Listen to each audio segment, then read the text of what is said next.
안녕하세요. 엔손입니다. 지난주에 청주의 그 방사광 가속기하고 관련해서 아파트 투자를 말씀드렸는데요. 오늘은 조금 다른 방향으로 말씀을 드리겠습니다. 보통 이제 투자라고 하면 매도 수익을 목적으로 하는 게 있고요. 그 다음에 임대 수익을 목적으로 하는 경우도 있습니다. 물론 이제 두 가지를 다 목적으로 하는 경우도 있죠. 어쨌든 투자의 목적을 매도와 임대로 이렇게 나눌 수 있는데 지난 주에 말했던 거는 이제 이쪽이었다라고 보고요. 오늘은 이제 임대를 주고 가져가면서 아무래도 중장기 투자가 되겠죠. 월세를 받거나 전세를 받고 가져가면서 가격의 상승까지 기대하는 이런 쪽의 투자에 대해서 얘기를 해보겠습니다.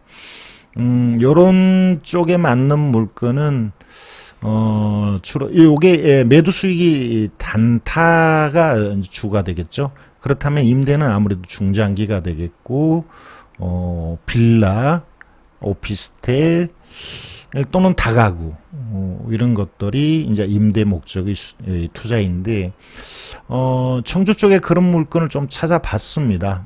임대로 가져갈 만한 그러니까 수익형 부동산 이런 쪽을 찾아봤는데 당장 제가 눈에 띄는 거를 한 3건 정도를 찾았습니다.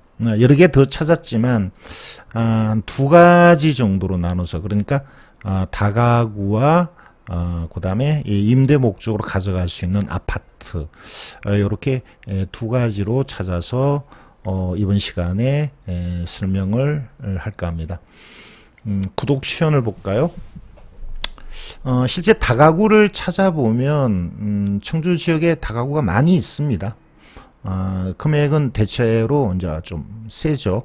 웬간하면 한 4억, 5억 또 10억 넘는 것들도 좀 보이는데 어쨌든 이렇게 많은 다가구 중에서 오창의 방사광 가속기의 위치와 가까운 그런 쪽의 물건을 한번 검색을 해봤습니다.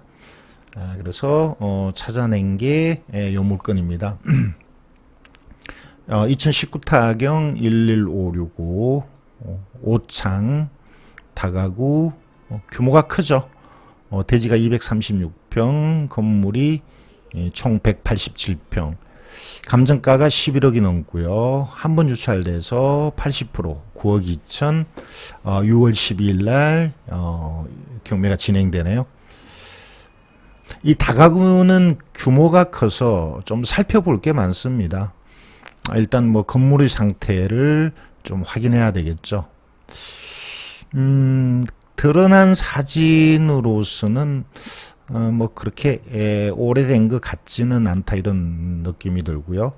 그다음 또 이제 지도를 봐야 되죠. 부동산은 또 위치의 가격이니까 지도를 보면 오창 산업단지 내에 산업단지 이 근로자를 위한 임대 목적의 부동산이 아닌가 이런 생각이 들고요.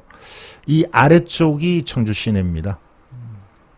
그리고 위쪽이 이 방사광 가속기가 있는 오창 테크노폴리스. 이 지금 제가 말씀드리려고 하는 다가구에서 오창 테크노까지의 거리는 멀지 않습니다. 한 5km 정도 가까운 쪽이죠. 장내에 이제 여기 가속기가 들어올 텐데 주변에 근로자들 머물 만한 그런 건물이 없습니다.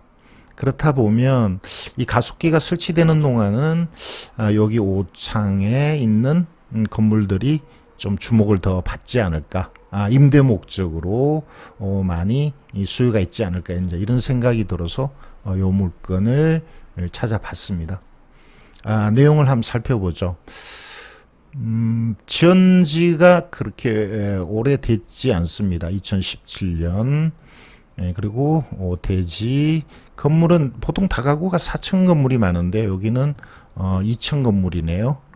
8가구, 5가구. 임대 목적이니까 가구 수가 많을수록 수익성은 좋겠죠.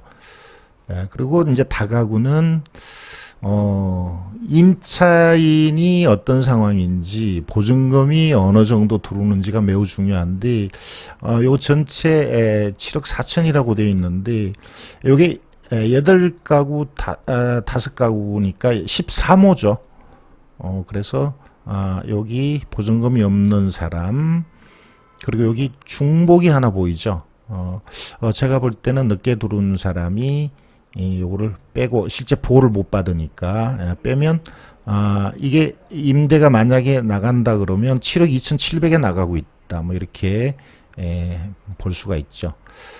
여기에 대체적으로 세입자가 들어온 쪽은 2017년, 18년이니까 청주의 부동산 가격으로 봤을 때는 뭐 지금 임대에 놓는다면 뭐 이 정도가 맞을 것 같고요.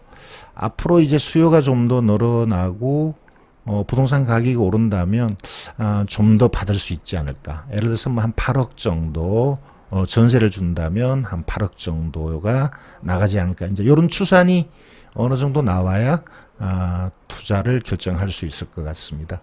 자, 그리고 다가구는 두 개의 등기부가 있죠. 토지와 건물이 있는데 따로따로 다 중요합니다만 보통은 건물은 토지는 등기부를 안 보셔도 되는 쪽이 많고요.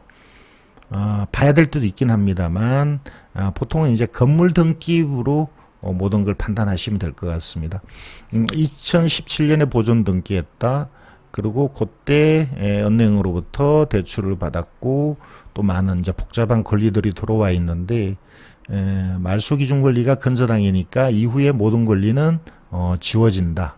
이렇게 보면 될 것 같고요. 자, 이 등기부보다 더 중요한 게 세입자죠. 근저당보다 먼저 들어온 세입자가 만약에 있다면 이제 대항력이 있는 쪽이 될 텐데 여기 보면 한 사람도 대항력이 있는 사람이 없습니다. 그러면 대항력이 없으니까 낙찰자가 인수할 보증금은 없다. 이렇게 일단 결론을 내릴 수 있죠. 자, 그 다음에 중요한 거는 세입자들이 과연 배당을 받을 수 있나? 그게 이제 명도하고 관련되는데요. 그 내용은 제가 따로 또 정리해서 한번 보여드리겠습니다. 자, 어쨌든 이게 낙찰이 되면 배당이 어떻게 되냐 하면요. 배당의 순서는 첫 번째는 일단 소액 임차인에게 배당이 먼저 나가겠죠. 그래서 소액에 해당되는 조건이 뭔지를 먼저 살펴봐야 될 것 같고, 그래서 소액 임차인에게 배당이 나간 다음에는 대항력 있는 임차인이 없으니까 아까 그 건물 등기부상의 근저당권자에게 배당이 나가겠고, 그리고 아직도 낙찰된 금액이 많아서 줄 돈이 남아 있다면 또 그 다음의 세입자에게 또는 권리자에게 배당이 나갈 텐데, 자, 요 내용을 제가 미리 해보니까 거의 여기서 끝이 나는 것 같아요. 그래서 소액에 해당되지 않는 많은 이 세입자들이 배당을 못 받을 가능성이 있어서 명도 문제가 생기는 것 같습니다. 그러니까 그 보증금을 인수하는 건 아니지만 1억 3천 중에 예를 들어서 한 푼도 배당을 못 받는다면 명도가 조금 어려워지지 않을까. 그런 거를 좀 염두에 둬야 될 물건으로 보였습니다. 자, 그리고 또 중요한 게 이 다가구는 규모가 크죠. 전체적으로 13호라고 말씀드렸고 또 전체 건물이 규모가 크다 보니까 과연 여기 수리비가 어느 정도 들어갈까? 이게 또 매우 중요합니다. 이런 건 수리비나 이런 내용은 여기서 전혀 감을 잡을 수가 없습니다. 그래서 이거는 이제 현장을 답사해서 물건을 또 오래 유지하는, 또 세입자가 사용하는데 불편하지 않는 정도의 수리비가 어느 정도 들까를 현장 답사로서 꼭 판단을 해야 된다는 이제 이런 말씀을 드리고 싶네요. 자, 그러면 여기서 이 물건의 배당과 수익성 판단을 같이 한번 검토해 볼까요? 배당과 수익성 검토는 여러 가지 이제 복잡한 내용이 있어서 제가 따로 정리를 했습니다. 자, 요걸 보면서 설명을 드릴게요. 전체적으로 뭐 이렇게 제가 나름대로 요약을 해봤는데 2017년에 지었고 2층 건물 13가구, 주변에 고속도로가 있고요. 그리고 방사관 가속기가 설치되는 곳까지 한 6km 정도니까 비교적 가깝죠. 자, 그리고 배당에 대한 거를 봐야 될 텐데 첫 번째로 배당이 이제 아까 제가 소액이라고 말씀드렸는데, 소액의 기준 권리는 건물 등기부의 건저당이죠. 2017년 8월 17일 건저당. 그래서 이 건저당을 기준으로 소액 배당이 나가는데, 주택임대차보호법에서 이 조견표로 그걸 찾아야 됩니다. 2017년 건저당, 그리고 청주는 기타니까 그 밖의 지역이니까 5천 이하일 때 1,700만 원을 제일 먼저 배당을 준다는 이제 이런 의미가 되죠. 자, 그래서 여기 표시된 소액으로 표시된 세입자들이 다 5천 이하의 세입자니까 그런 세입자를 전부 세어 보니까 8명입니다. 그래서 1,700만 원씩 8명이 제일 먼저 배당을 1억 3,600 배당을 받는다는 거고요. 그 다음에 배당되는 게 건저당권인데, 건저당 설정액은 7억 1,500이고 청구액은 5억 6천으로 돼 있는데, 이게 경매로 갔다면 이자가 많이 밀려 있고 또 이자 가산 이자가 붙으니까 낙찰자 입장에서는 이 채권 최고액 전액을 배당받아 간다라고 전제하는 게 좋을 것 같습니다. 그래서 두 번째로 배당받는 게 건저당. 자, 이렇게 되면 대략 8억 한 5천 정도가 먼저 배당되는데, 이 낙찰가가 얼마이냐에 따라서 이제 추가 배당이 있냐 없냐인데, 저는 이 낙찰가를 일단 한 9억 5천 정도로 가정을 해봤습니다. 그렇다면 아직 한 1억 정도 남아있죠. 그러면 그 다음에 배당을 누가 받냐인데, 이제 이거는 공부 삼아 들으시죠. 소액의 배당이 나갔고 건저당이 나갔으니까 그 다음에 나가는 게 이 전세권이냐 아니면 세입자 중에 누구냐인데, 누가 먼저 배당을 받냐는 이 전세권의 설정된 날짜와 임차인의 전입 확정이 다 이루어진 날짜. 예를 들어서 유씨 같으면 2017년 8월 19일이 됩니다. 임차인이 전입한 이 길부터 권리가 발생하기 때문에 8월 18일이 아니고 19일이 됩니다. 자, 어쨌든 2017년 8월 19일 전세권은 8월 23일. 그러니까 여기가 먼저 배당을 받겠죠. 전세권보다 먼저. 다른 임차인들보다는 이분이 유씨가 제일 순수가 빠릅니다. 그래서 여기 유씨 1억 3천. 물론 이 1억 3천 전액이 나갈 수는 없죠. 9억, 아까 제가 5천 정도의 낙찰을 받는다면 1억 3천이 아니고 한 1억여 원 정도 배당이 나올 것 같습니다. 그리고 더 이상 배당이 없어요. 그렇다면 다시 여기 세입자를 볼까요? 여기 강 씨에게 배당이 없고 배당이 없습니다. 많은 사람에게 배당이 없네요. 여기는 소액임에도 전입이 경매 개시 이후에 전입하면 배당이 없거든요. 배당이 없고, 여기는 배당이 아까 일부 있다고 그랬죠. 마지막으로 여기 한 1억 정도. 예, 그래서 배당이 없는 세입자가 꽤 많습니다. 한 5명 정도 됩니다. 이 전혀 배당이 없는 사람이 과연 순술이 나가줄까? 네, 이제 이 문제가 남는다는 거죠. 이사비를 주거나 아니면 약간의 트러블, 싸움이 있거나 이제 이렇게 될 텐데, 낙찰자 입장에서는 이사비를 좀 준다라고 가정을 해야 될 것 같습니다. 자, 그런 내용을 여기다가 제가 요약해서 적은 거고요. 그 다음에 이 부동산을 낙찰 받았다면 과연 수익성이 어떻게 예측이 되냐. 이게 매우 중요한데 사실은 어려운 내용이에요. 과연 돈이 남을까? 어려운 내용인데 그렇다고 우리가 예측 안 할 수가 없죠. 그래서 이제 그거를 간단하게 한번 적어봤습니다. 얼마에 낙찰받을까? 일단 9억 5천이라고 가정을 해봤습니다. 이렇게 가정해서 수익성을 계산해보고 수익성이 적정 수익성이 나와야 되고 그 다음에 다른 경쟁자가 쓸 수 있는 금액보다 내가 더 써야 된다. 이제 이런 거를 감안해서 최종적으로 입찰가를 결정하게 될 텐데 일단 9억 5천으로 가정을 했고요.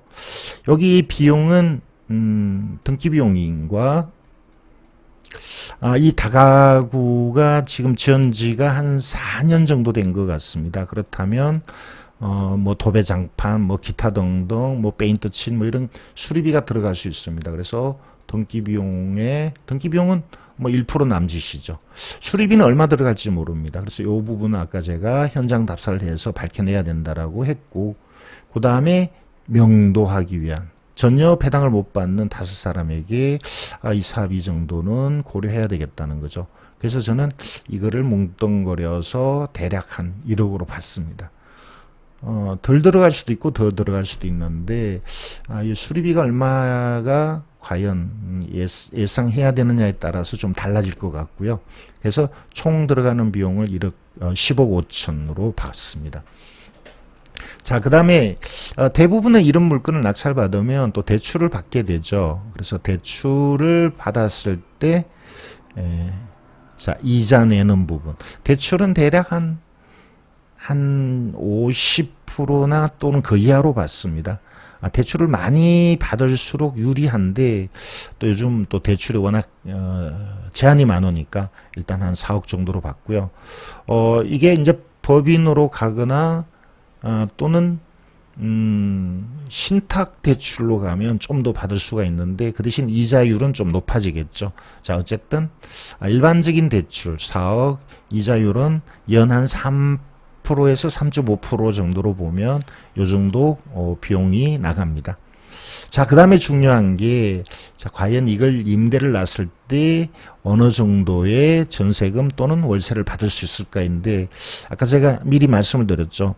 한 7억 2천 정도로 보여지는데, 앞으로 이제 이게 이쪽에 조금 호재가 있고, 이제 이렇게 되면 한 8억까지 가능하지 않을까. 근데 이 대출을 받게 되면 전액을 전세금만 받기는 어렵습니다. 이자도 부담해야 되니까. 그래서 저는 보증금을 한 4억 정도 받고 월세를 300 정도 받을 수 있지 않을까라고 추정했습니다. 이렇게 보는 근거는 2층이 투룸이거든요. 투룸이 5개입니다. 그래서 여기 보면 뭐 1억 3천짜리도 있고 2층이 뭐 작은 거는 3,200짜리도 있네요. 6천도 있고 이렇게 여러 가지가 있는데 저는 이거를 평균 한 8천 받는다라고 봤습니다. 그럼 한 4억 정도 되죠. 그 다음에 1층의 원룸이 아까 8개가 있었거든요. 그래서 요거는 한 1000에 30 정도 받을 수 있지 않을까. 역시 추정입니다. 그러면 한 8천에 38에 24 이렇게 봤는데 전체적으로 보면 4억 8천에 240인데 보증금을 좀 줄이고 월세를 조금 더 받는 쪽으로 이렇게 추정을 해봤습니다. 요거는 현장의 중개업소를 가서 중개사 사장님하고 대화를 나눠보면 어느 정도 추정이 될 것 같습니다. 자, 그래서 요런 계산하에서 보면 10억 5천에서 대출받고 보증금을 받으면 순투자금액, 월세를 받고 이자를 내면 순임대수익, 월세죠. 그래서 연 한 8.6% 정도의 수익률인데 경매를 하는 입장에서는 또 예상치 못한 비용 이런 거를 감안하면 사실 높은 수익률은 아닙니다만 이 목적이 임대라고 했지만 최종적으로 이 큰 수익이 나오는 거는 가치가 상승해서 매도해서 수익이 나오는 거거든요. 그래서 저는 이 매도 수익을 한 12억에 팔 수 있다라고 전제를 해봤습니다. 실제 그런 목적으로 이 물건을 선택했고 여기 이제 호재가 있고 그 다음에 현재의 집값이 좀 바닥인 쪽이니까 2년 후에는 충분히 12억에 처분이 가능하지 않을까라고 예상을 했다는 거죠. 그러면 12억에 팔면 한 1억 5천이 남고 그 다음에 이 월세를 2년간 이렇게 받을 수 있는데 이거를 요게 좀 잘못됐네요. 요게 2억 5천이 되겠죠? 예, 2억 5천. 그러면 총 수익이 180만 원씩 24개월 더하기 1억 5천을 2억 투자금 2억 5천으로 나누니까 요 계산이 잘못됐네요. 한 77%. 2년간 77%예요. 그러면 연간으로는 한 8% 정도의 수익이 나온다. 결코 낮은 수익이 아닌데 이제 경매를 많이 해본 제 입장에서는 또 높은 수익도 아닙니다. 그냥 적정한 수익으로 보여집니다. 그렇다면 요 낙찰 들어가는 요 금액이 적정하다고 보는 거죠. 자, 과연 이게 적정할까? 9억 5천에 낙찰 받을 수 있을까? 자, 그 부분을 제가 한번 확인을 해봤었는데요. 그 부분을 확인하는 거는 이 청원구 오창읍에 좀 규모가 큰 다가구가 과연 몇 프로에 낙찰되는가를 검색을 해보면 되겠죠. 예를 들어서 지금 요게 검색한 건데 요거는 현재 진행 중인 거니까 이미 낙찰된 거를 이렇게 검색을 한번 해봤습니다. 주소를 청원구 오창으로 해서 이렇게 해보니까 여러 개 낙찰된 사례가 나왔었고요. 보이시죠? 요거의 평균이 아주 오래된 것 말고요. 한 대여섯 개 정도 되는 사례들의 평균을 해보니까 한 80%가 나왔었어요. 그래서 저는 아까 그 9억 5천 정도로 낙찰이 가능하겠다라는 생각을 했습니다. 또 하나 제가 검토한 거는 아까 그 물건이 과연 11억 5천 정도의 값어치가 있는가에 대한 또 판단이 사실 또 필요합니다. 이 감정가가 11억 5천이잖아요. 여기에 대한 판단은 제가 밸류맵이라는 사이트로 검색을 한번 해봤습니다. 이거 지워야 되겠네요. 지우고 지워버리고 밸류맵을 제가 열어놨습니다. 자, 여기 청원구 오창읍 이렇게 양천이었죠. 요거죠. 그리고 요 지역의 토지나 다가구가 거래된 사례를 이렇게 해보니까 자, 요 토지는 빼버릴까요? 다가구를 이렇게 해보니까 지금 요게 경매 나온 물건이고요. 그리고 그 주변에 그렇게 오래된 시점이 아니죠. 2017년이니까. 이런 물건들이 9억이나 8억에 거래가 됐었는데, 요걸 들어가서 보면, 규모가 현재 경매에 나온 물건보다 조금 작습니다. 그래서, 그 두 개의 물건, 거래된 사례를 보면, 요게 아닐 거예요. 아마 경매 나온 거는 요쪽일 텐데요. 그래서 요 경매 나온 게 조금 더 규모가 좀 더 크니까 제가 볼 때는 11억 5천이라고 감정한 것이 어느 정도 적정성이 있다라고 본 거죠. 자, 결론적으로 얘기하면 이 금액이 거의 감정가가 적정하다고 보고 이 주변에 낙찰된 사례로 보면 거의 80%인데 80%가 요거죠. 그래서 아까 제가 9억 5천이라고 가정한 거는 사실은 적정한 입찰가다. 그리고 좀 더 낮춰도 되겠죠. 저는 좀 더 낮춰도 된다고 보는데 이제 그런 경우는 이제 경쟁자가 있으면 낙찰받기가 좀 어려운 그런 거는 이제 현장을 가셔서 중개업자에게 임대 상황, 장래 가치 그리고 이 부동산의 수리비 현재 내용, 이제 이런 거를 감안해서 여기에 조금 더 금액을 높여서 들어갈 건가, 아니면 수익성이 떨어진다면 한 번 더 유찰될 것을 기다렸다가 입찰할 건가, 이렇게 최종적으로 결정하면 될 것 같습니다. 다가구는 규모가 크고 또 자주 이게 입찰할 수 있는 물건이 아니다 보니까 설명하는데 좀 많은 시간이 걸렸습니다. 그러면 이번에는 아파트 아파트를 제가 골라 놓은 거를 한번 검토해 보겠습니다. 사례가 11879입니다. 자, 볼까요? 자, 여기 메모된 거는 제가 한 보름 전에 제가 메모해 놓은 거고요. 자, 2번 유찰됐습니다.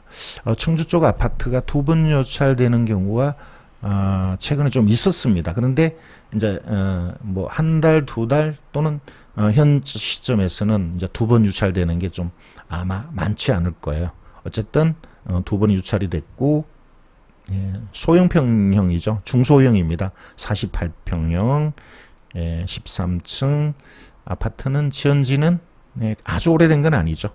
단지 규모는 좀 작은 편인데 주변이 다 아파트 단지네요. 좀 더 한번 볼까요? 709동 여기죠.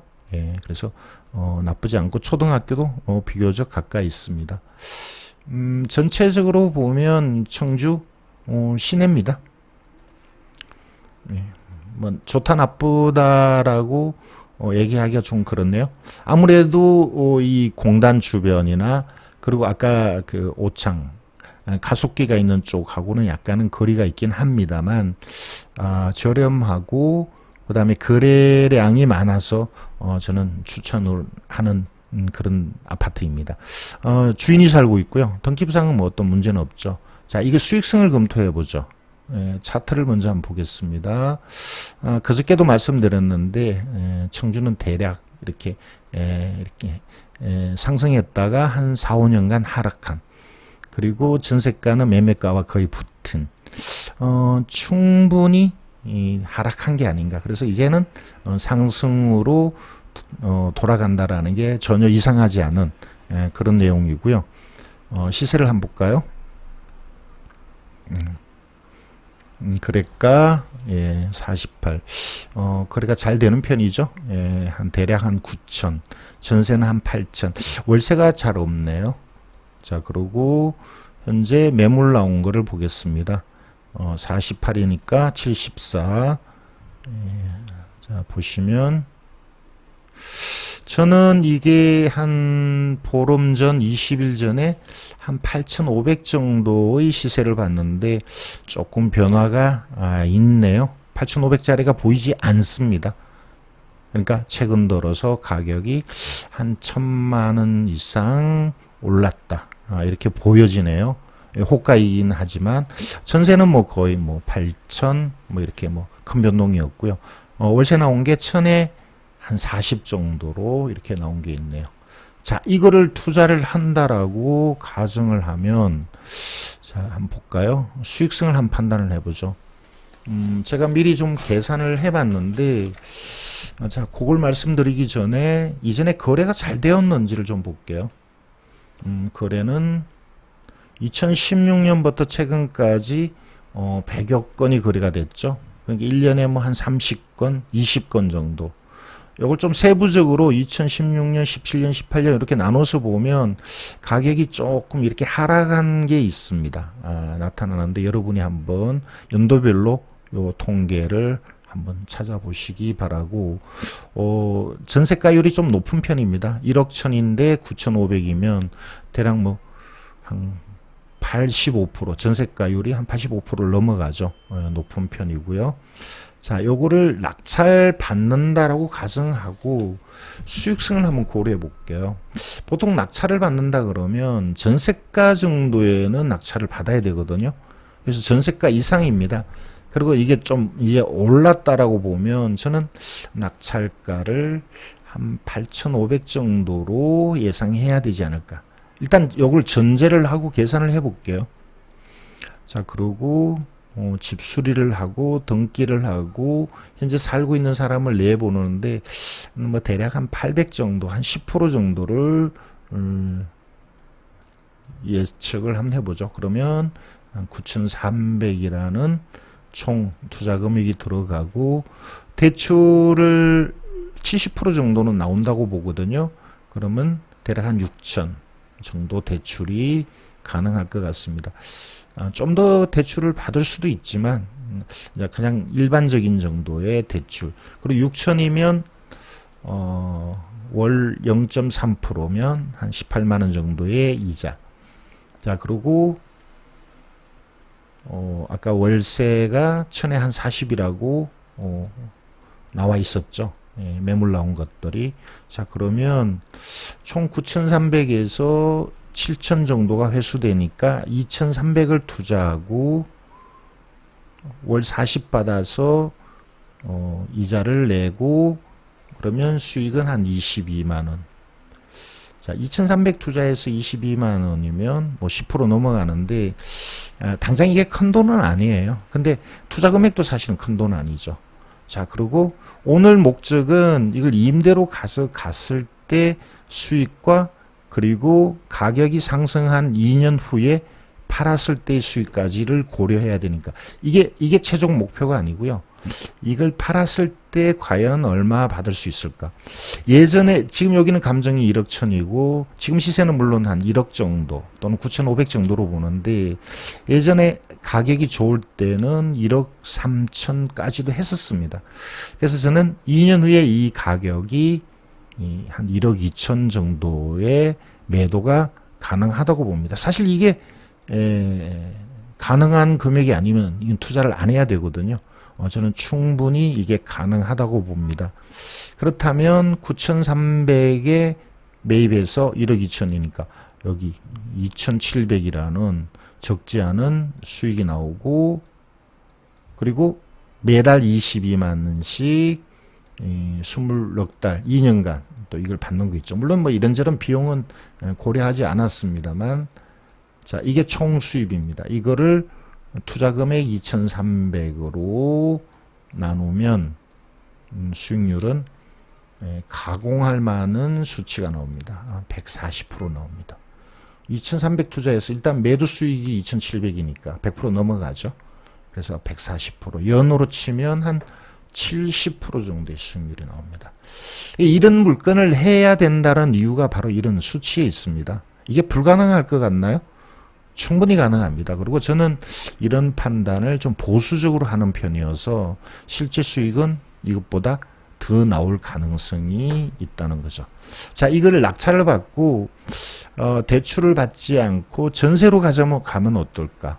전세는 한 8천 정도로 보면 8천이니까 결국 1,300을 투자하는 거죠. 9,300에 낙찰 받고 전세 주면 1,300 투자하는 거죠. 예.